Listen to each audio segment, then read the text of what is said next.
Welcome to the Lubar Executive Education Podcast. In this episode, we'll be talking about expanding your emotional intelligence. With me today is Tiffany Barnard.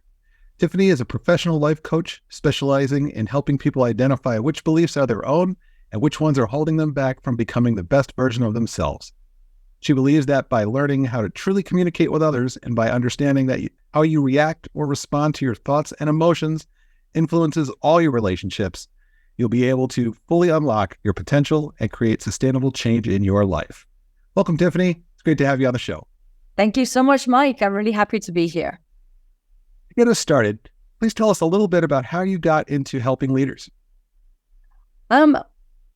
I have been self-employed my entire life. I started off by taking over the family business, what feels like 3 lifetimes ago, fresh out of university. 6 years after that, I set up my own company. And it's been an interesting journey. It's been one up and down, ins and outs as it is. It's an experience that for me was marked by a lot of being a leader is a very lonely place to be. Everybody thinks it's great. You're self-employed. You could do what you want. You go on a holiday when you want. And it's true. It's great. You can just say at 2:00, I've had enough and go to bed. The thing is, the buck stops with you. And, when things are going well, it's great. And when things are going difficultly or badly, it's not so great. And it is a lonely place to be. And so when I became a life coach, I was very keen to be able to actually help leaders who are meant to be these awesome beings. It's like they've achieved, they're at the top, and everybody goes, oh, you must know everything there is to know. The fact is, very often we get to the top and we've got no idea, what's going on, where we're going. Very often we suffer from imposter syndrome. We're kind of doubting ourselves. We spend the whole time tiptoeing around hoping we're not going to get busted. And that really, really sort of resonated with me. So that's where, even though I'm a personal development coach, it really is geared towards the leaders developing their own confidence, and eliminating those barriers that they've got to their own amazing potential and success. That makes total sense. Transitioning a little bit now to the topic of emotional intelligence, which is our main topic for our time together. I've seen a lot of leaders and organizations in my time. They think that hosting or maybe sending people to a single workshop on emotional intelligence for a few hours or maybe the better part of the day is enough to kind of check that box and everybody's good to go after that. What are your thoughts on that approach? Yeah, many. The first, emotional intelligence is definitely something that you can learn. You can nurture it, let's say. It is not something that you can go to a workshop for 2 hours and then go, yep, that's done. I've got it. I know what EQ means. It's, Q is actually for intelligence, is for quotidian. It doesn't work like that. It really is about understanding yourself better so that you can understand others better. And it's a brave new world that we live in. There's a lot of changes going on in the corporate world. Traditionally it was all about leave the emotions at home. Very often there wasn't even emotions at home. It was such a, dog eat dog world that there was no space for any emotions anywhere. Leaders were meant to be tough. They were meant to be decisive, and they were meant to really take no prisoners. And that worked great. It worked really, really well until we had a new generation of people coming in who had slightly different expectations of what their workplace was going to look like. And the younger generation that's coming up now, they're not afraid to go, well, I don't like this. So I'm going to change my job. I'm a Gen X. So Gen Xers are, very good at just putting up with things and getting on with it. Our expectations were kind of, I don't know if they were low, or I don't know if we just didn't have any, but, we did things. We had a job. We didn't want to change jobs too often because it looked bad on our CV. Whereas today, you talk to a 20-something and they're like, well, I don't like it, so I'm getting another one. And when you bring up the issue of the CV, they're like, well, let's just tell them, I didn't like it. The place didn't fit. We weren't a good fit, And I think it's a good thing. I think it's a good thing. I think if we bring more humanity into the workplace, only good things can happen. I would agree with you there. And as a fellow Gen X, I think we can learn a lot from other generations in the workplace. And speaking of that, if we can dig in a little bit more, what are some things that you've seen that we can learn or that we should learn from the Gen Zs, the millennials, and maybe even the boomers? Well, it's interesting because it's, I think we were always afraid to admit what it was that we wanted. It was like we felt that we didn't have the right to expect that. The Gen Xers are sort of going, well, it's good enough. It's kind of on the scale of positive, negative energy. That's kind of down there at the bottom. It's not really negative, but it's not hugely positive either. You're making do. Whereas the new generations, the younger generations coming in, they're not afraid to voice their expectations. They're not afraid to demand their expectations. And as a parent of young people, this amazing ability that they have to demand things is sometimes wearing, but it is great because at least they don't marginalize themselves. They don't settle for second best. They know what they want and they go out after it. And they have a plan. I mean, I don't know. My plan was, my plan was given to me. But, the plan was, is get a job, do your job, and stay in that job. When I talk to my daughter now, she's got like this 15-year plan of what she's going to do. And I'm going to spend 5 years here and 3 years there. And she knows exactly what she's expecting from each of the jobs. She knows that the first job is going to pay badly, but she's only going to be there for a number of years. And I think that awareness is fabulous. I think it really is, because there'll be no resentment. I don't like it, therefore I'm leaving. Whereas we would go, I don't like it, and we just like grumble into our tea and stay, which is not hugely healthy, I think, in the long term. I think that's some sage comments there. And then, as somebody who, my father spent 43 years of the entire one company his whole career. So yeah, a lot of what you're saying resonates with me pretty strongly. And I do think there's a lot that we can learn from different approaches to work and different people's perspectives and different generational perspectives. So thanks for sharing your observations. And earlier you mentioned a little bit about how, there's so many changes taking place in the world and in people's lives individually. Obviously we had this big global event here the last few years with COVID. What are some of the things that you've witnessed as a result of the global pandemic when it comes to work and social and emotional intelligence? I think that's a great question. And it's strange, but COVID created somewhat of a contradiction, especially in our work lives. COVID pushed us to stay at home. So a lot of people, as we know, took to remote working, which some loved, some hated. The ones who loved it because they realized that their work-life balance was a lot better, that their life was a lot richer. They had more time to do the things, with their families, or even if they were, single, but they had more time for themselves to do what it was that they wanted to do. They weren't sitting in traffic. They weren't, commuting. At the same time, it created a big problem because the boundaries of where work and home sort of start and end were all fuzzed because it was all one place. As you can see from where I'm sitting, my living room is where I work, is where I do my exercise in the morning, is, where I relax in the evening. And if you don't have sort of some firm sort of boundaries for yourself, it can get very stressful because either you end up doing too much of the home stuff and not enough of the work stuff, or vice versa. And so I think for people finding that balance, it was quite difficult and quite stressful. And then, of course, you have the isolation. So although it's brilliant to be able to connect with people like you, Mike, you're on the other side of the world, and I would never be able to sit and have a conversation with you if it wasn't for Zoom. And COVID definitely normalized Zoom. It's fine to have a conversation with somebody on your computer screen. That's great.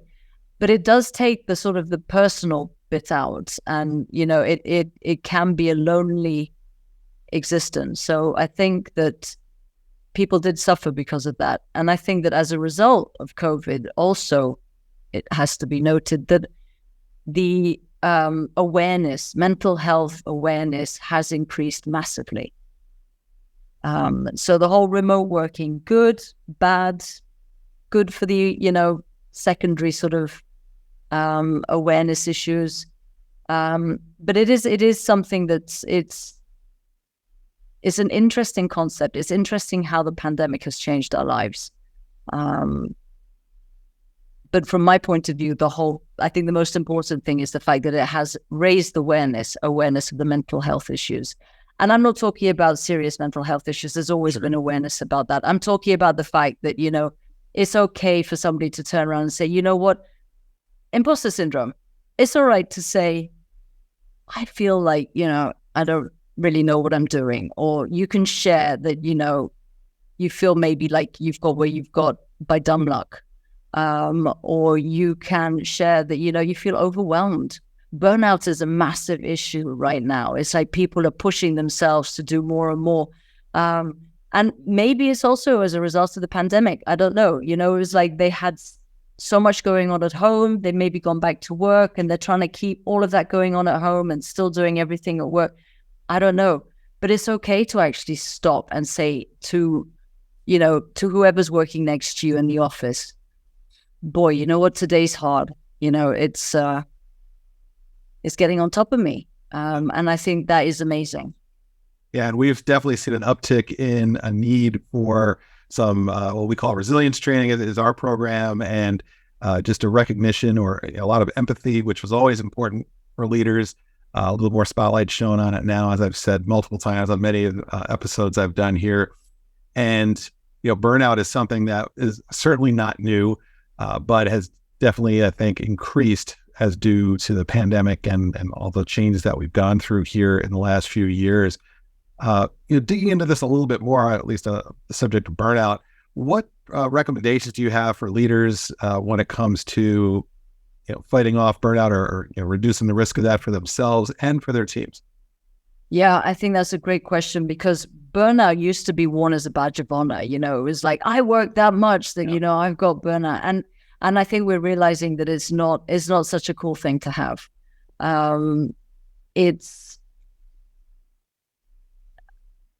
If we take, you were talking about, empathy in the workplace, and emotional intelligence, I believe, as I said before, starts with awareness of ourselves. So if we have that self-awareness also comes with it a sort of I'm not going to say self-love, because a lot of people have a problem with that, but I'm going to say self-acceptance. All right. And when you have that, you can accept that you are human, okay, that you have a finite amount of energy. And sometimes we have external factors that are just sapping that energy. We haven't slept very well. I don't know, it's hot. It's getting hot here. So when it gets hot, it's more difficult to concentrate. You may have heard something, maybe something is you're in pain. Your body's not working as you expect it to. So all of these things kind of add to what is already quite a stressful life. It's very fast paced. People expect things to happen now. There's very little patience when it comes to anything. I mean, you get a WhatsApp and people start to get upset if you haven't in 30 seconds. It's like, where are you? Are you okay? I was like, yes, having a cup of coffee. I'll be with you in a minute, Right. So this kind of this rush. If you've got the self-awareness and you've got the self-acceptance, just give yourself the grace to actually stop, to understand that if you want to really show up at 100% for everybody else, you need to be at 100% for yourself. So if you're feeling like you need to take just some time to do nothing, and I know there's a lot of people who are going to be going, it's going to really be a difficult one, because I'm the worst one. It's like, watch TV in the middle of the day, in the middle of the week, are you mad? But I sometimes force myself to do that. And you know what? It's great. I feel like I'm playing hooky from school, But just take that time to just understand that your body needs it. Your body and your mind needs it to recover. And if you want to be able to show up as a strong leader, then you need to be at 100%. You need to be at your very best. And you can't do that if you're burning the candle at both ends, if you're working 18 hours a day, sleeping 3 hours a night, the 5 a.m. club. This is a great idea, and people wear that as a badge of honor. And I'm the one going, nope, can't do it. I wake up at 7 a.m. That's it. It's not going to get any earlier than that. So, I understand that it would be great to have 2 hours more but I also understand that the way my body works, I'm a zombie until, forget about it. 7 a.m. is the earliest way. So just give yourself the grace to know that, it's okay to be you. It is absolutely okay to be you. It is okay for you to do whatever you need to do to be able to show up for your team at 100%. Your team, your family, your friends, all of them.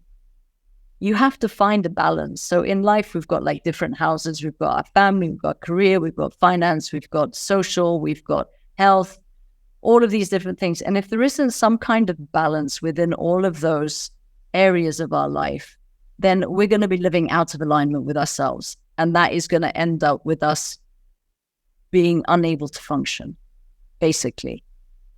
Yeah, no, it makes total sense. And as somebody who struggles with balance from time to time, and probably more so earlier in my career, it's some of it is just looking at the mirror and saying, it can weigh a little bit, and let me take a break so I can be my best self at work or with my family, with friends, things like that. So everything you're saying makes total sense. Another big part of emotional intelligence, and something that we talk about a lot in our programs, is obviously building self-awareness. And one of the ways to do that is to get a coach. And why should people consider getting a coach? And what are the benefits that people might be missing out on if they don't have one? Well, for me, the biggest gift that coaching can give anybody is the gift of choice.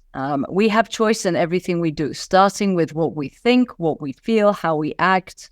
And that fact, that choice is often completely lost on people. People feel that they're stuck.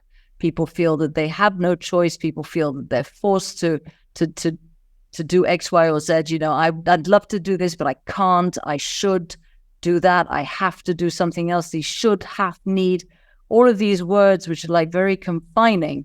Coaching can set you free. And coaching can set you free because a coach is not somebody who's going to tell you what to do. Because the coach is not the expert in your life. Only you are the expert in your life. But what a coach does do is a coach partners with you and supports you in your voyage towards your goals, whatever those are. The coach is going to give you a safe space in which you can listen to your thoughts, verbalize them. You can bounce ideas off your coach. You can, your coach will ask you questions. Coaching is all about asking empowering questions, getting the client to think a little bit deeper, to think maybe in a little bit of a different way. A coach is going to be there to change your perspective. Having a coach also relieves stress. You don't feel so alone. You don't feel as if you're abandoned on a bobbing raft in the middle of the Atlantic. You've got a partner there. You've got somebody who is supporting you and going to keep you accountable. And when that stress comes down, suddenly you can see solutions. You can see possibilities. When the stress rises, and this is the other problem with burnout, is that, you get to that point, you're so stressed, all you see are problems. And if you see problems, you're not going to be moving forward. In fact, most likely you'll be moving backwards because, you feel crowded, you feel claustrophobic, everything is black. It doesn't matter what you do. You believe that it's going to go wrong. And a coach is going to just clear all of that up. A coach will give you clarity so that you can see the different choices available to you and give you the space also to weigh up those choices so that you can make the change that you're looking for in your life. And that change will be sustainable. Yeah, I really like your concept of a coach having or creating a safe space for you. We talk about safe space a lot to learn and to share, and so we can learn and get better, and also widening that perspective. One of the things that when I was learning how to be a coach, we talked about the concept of when you're asking questions as a coach, the answers are not for you. They're for the person who's being coached, right? And that's part of the journey. So once you kind of get that into your head, or if you're have a coach understanding that the questions are really for you and the answers are for you, that's a huge learning point, can really propel you forward. And then just to add one thing, I had actually a conversation with somebody the other day, and they're like, yeah, but you know what you do, my best friend does for me. And I'm like, yes, but there's a big difference. So the big difference is that the best friend will think that they know what's best for you, the best friend or the family member. The coach has no attachment to the outcome. You can say to me today, Tiffany, I need to find a better job. I need to make $10,000 an hour, and this is what I want to do. And I'll go, okay, cool. Okay, let's have a look at that. Let's explore that. I actually wouldn't. I'd look at the core as to why you want to do that, but let's just keep it simple. Let's have a look at that. If you came back to me the week later going, you know what, I've decided I'm going to become a missionary and go to Africa, I'd be like, okay, well, let's have a look at that.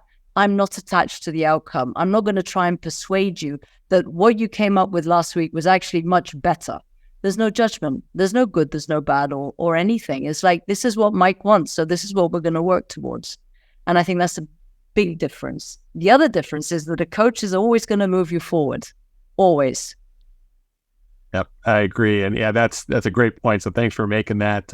Sometimes your friends, they're going to tell you, going to provide that comfort, tell you what you want to hear in many cases. And that's why you're reaching out to them. And there's, having a good support system. I'm a huge proponent of that. But yeah, having a coach sometimes can keep you a little more grounded and widen that perspective. Yeah. In your coaching practice, I understand you use something called the Energy Leadership Index. Can you tell us a little bit about that? Yeah, I love it. I'm a big fan of energy. I'm in as much as I really feel other people's energy. So if somebody's in a good place, if somebody's in a bad place, if they're upset, it's something that I can feel. So this whole energy leadership assessment is fabulous. It works on the basis that we have 7 levels of energy. So we, everybody, all of us, we go through these 7 levels during the day, depending on how stressed we are, or what the external influences are on us, whether everything's going well.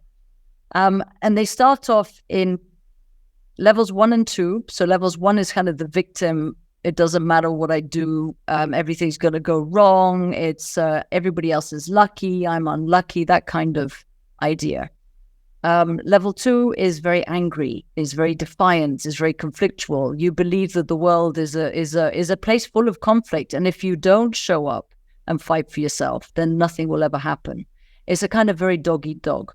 It's very much what is happening in our corporate world. That's dog eat dog, that ruling by fear. If you don't do this, you're going to get fired, or if you don't do this, you're not going to get your bonus. Ruling by fear, which works for a very short period of time. Because those 2 levels, the victim and the angry level, they're both negative energy. It's what we call catabolic. They're destructive. So you're never going to construct anything out of them. Then we get to the level 3. The level 3 is the level of forgiveness. You're looking to just forgive people to move forward. It's like, yeah, it's fine, whatever. It's, you'll find a reason. Okay, I do it a lot with my kids. They do something wrong and I'm always making excuses for them, just to kind of like put it to bed and go forward. So it is a forward moving energy, and it's the first step to actually constructing great things. Then you have level 4. Level 4 is service. How can I help you? What can I do for you? It's a place where we are very much concerned about other people.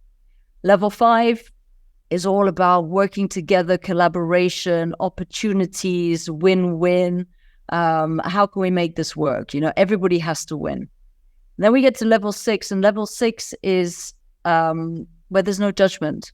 There's no judgment. We see ourselves and other people. In as much as when somebody does something that other people would judge as being a mistake, we would recognize ourselves in the fact that we could have done that, or maybe we even have done that.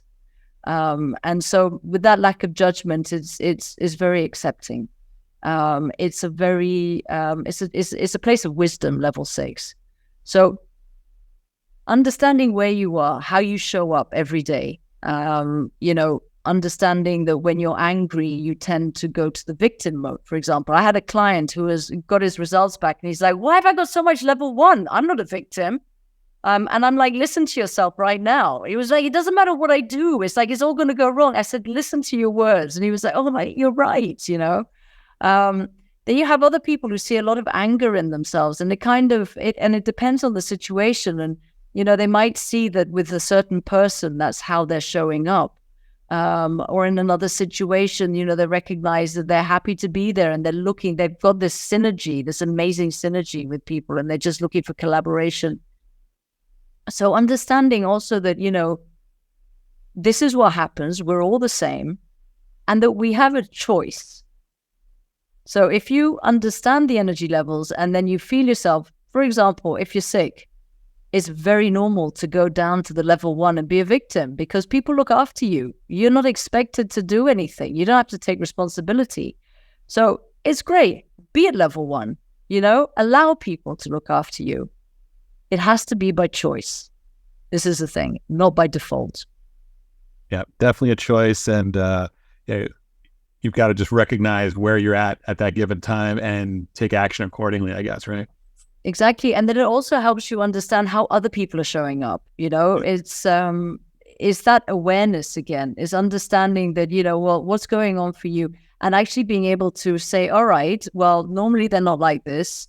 Today they're being very angry. So do I need to be angry back? Is that the best way of moving forward? Or maybe I need to be level 4, and be of service. How can I help? What's going on? Or maybe there's a level 5 opportunity here, it's like, how can we work together? So it is really interesting to understand these different levels, and to understand that we have definitely a choice in how we're showing up. And once you understand the levels, your chances of succeeding are far higher because you've taken back control of your life. You don't believe that, your life is some haphazard event. So when you take control, you can perform. Yeah, it's always interesting to me. And the more I talk about emotional intelligence and self-awareness, you realize that this is a lifelong skill, something you can totally build, for your whole career and beyond after that. We can always get better at it. And, I think what you just shared is a great example or demonstration of that. Before we wrap up our time together today, what final advice or thoughts would you like to share with our audience about building self-awareness or energy, or just fighting off burnout, any of the stuff we've talked about? I think that the biggest thing for me is again, changing people's concept. Before it was seen as a weakness to ask for help. It's not. It's a sign of strength. It's a sign of knowing where your limits are and reaching out and asking for people. And I think it's really important in the world that we're living in right now, where there's so much uncertainty generally. There's this, when you're looking at, socio-eco-political issues, it's a tough world that we live in. So if you're feeling like things are getting harder, that's the time to reach out for some help. And, maybe it's to reach out to a friend, maybe it's to find a coach, whatever that looks like. Be kind to yourself, and, by being kind, you will be able to show up and you will be able to succeed and perform at the level that you want. There's definitely nothing wrong with being vulnerable as a leader and giving yourself some grace, as you said earlier, and asking for help. So thank you. Yeah. Well, Tiffany, thank you again for making time in your schedule to talk with us today and share some advice and some of your observations. If anybody's interested in learning more from you, where can we point them to? I am on LinkedIn. I'm on LinkedIn, Tiffany Barnard, and also on my website, which is tiffanybarnard.com. Wonderful. I'll add some information about that into our show notes. Perfect. In closing, I'd like to take a moment and thank our listeners. We wish you the best of luck as you move forward on your leadership journey. Please check back regularly for additional episodes.